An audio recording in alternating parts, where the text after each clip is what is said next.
You know, I wonder if it's just the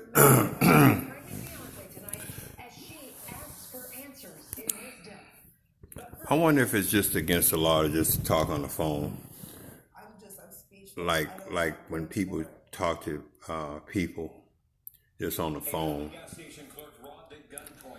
to hear your voice, to hear your excitement or feel your sadness. I guess it's against the law now to do that.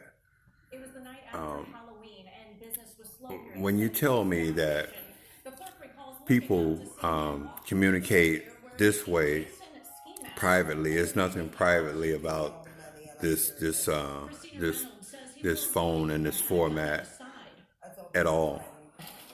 You know, with so many things happening and so many identities being stolen and so many misunderstandings, especially when you haven't seen somebody in a long time.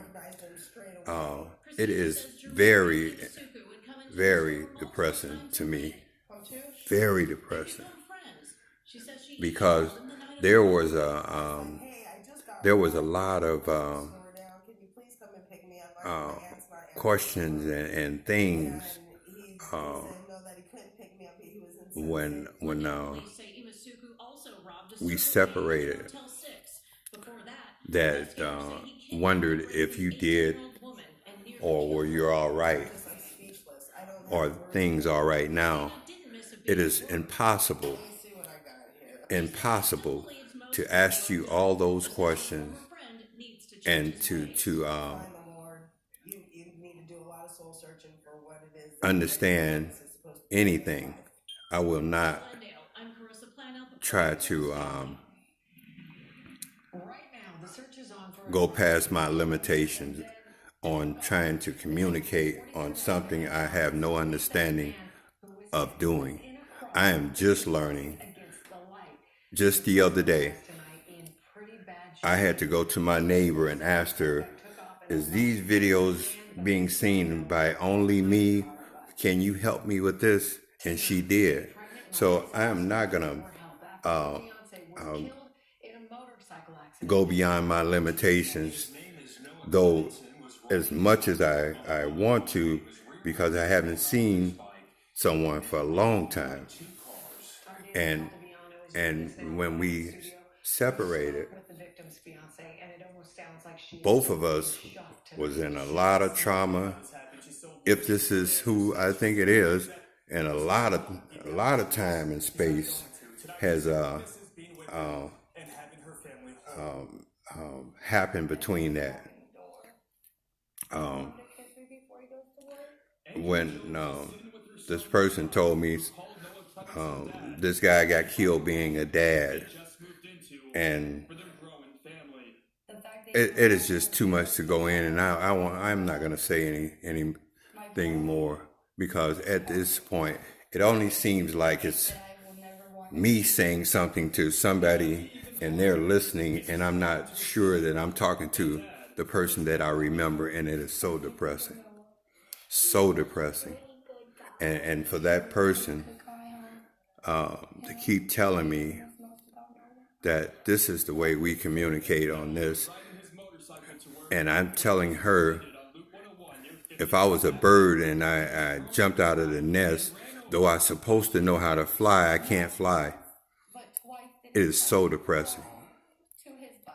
And I rather not hear from them at all, because at this stage of first seeing that face to the point that we are now, it seems like when I called that number and stumbled on that website to call that number, and the phone rung and the answering service picked up, we should have been from this point to that point.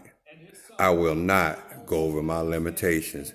I will not be depressed every day thinking about things that I wanted to ask or should have asked. I will not do it.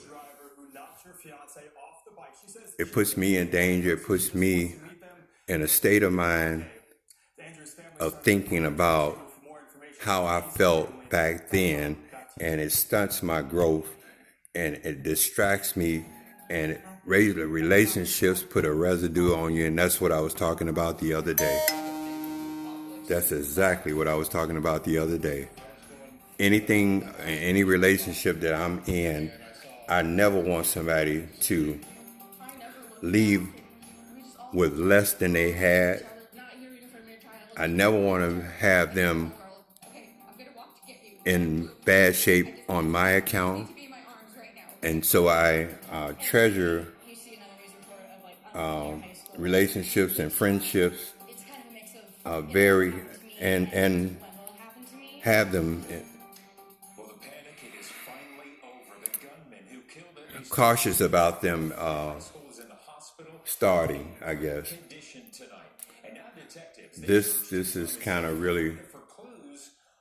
really upsetting and depressing, and I'm going to get off of it altogether.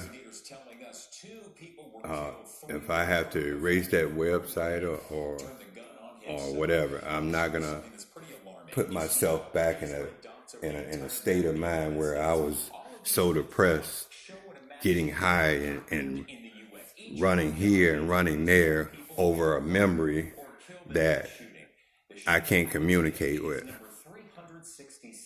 That is fucked up. So,